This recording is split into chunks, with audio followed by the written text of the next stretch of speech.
Life light میں خوش آمدید۔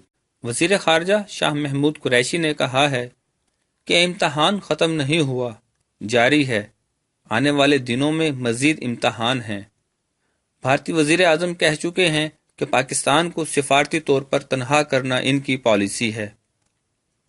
شاہ محمود قریشی نے کہا کہ جب وزارت خارجہ کا منصب سنبھالا تو ہر طرف سے مسائل درپیش تھے۔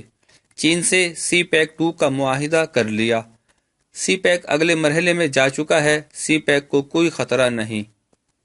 انہوں نے کہا کہ افغانستان دنیا کے ہر فورم پر اپنی ساری قباحتیں پاکستان کے کھاتے میں ڈال رہا تھا۔ مودی کہتے ہیں پاکستان کو سفارتی طور پر تنہا کرنا بھارت کی سوچی سمجھی پالیسی ہے۔ شاہ محمود قریشی نے مزید کہا کہ تبدیلی کا آغاز ہو چکا ہے۔ عمران خان نے ہمیشہ کہا کہ افغان مسئلہ مذاکرات سے حل ہوگا۔ عمران خان کے اس بیان پر انہیں طالبان خان کا طعنہ دیا گیا۔ وزیر خارجہ نے کہا کہ آج امریکہ افغانستان دوحہ میں مذاکرات کر رہے ہیں۔ آج عمران خان کے موقف کو تسلیم کیا گیا۔ پاکستان کا مقصد افغانستان میں امن و استحکام ہے۔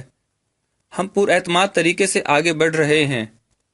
ان کا کہنا تھا کہ سی پیک فیز 1 کے بہت بڑے منصوبے ہیں، میٹروز ہیں، اورنج ٹرین ہے، دیگر ممالک کو بھی پاکستان میں سرمایہ کاری کی دعوت دیتے ہیں۔ شاہ محمود قریشی نے انکشاف کیا کہ سی پیک 2 میں ہم نے چین کے ساتھ نئے راستے کا تعین کیا ہے۔ سی پیک 2 کے 4 پروگراموں میں چین کے ساتھ مل کر غربت کا خاتمہ کرنا، زراعت اور انڈسٹری کی پیداوار میں اضافہ کرنا اور 4 اسپیشل اکنامک زونز بنانا شامل ہے۔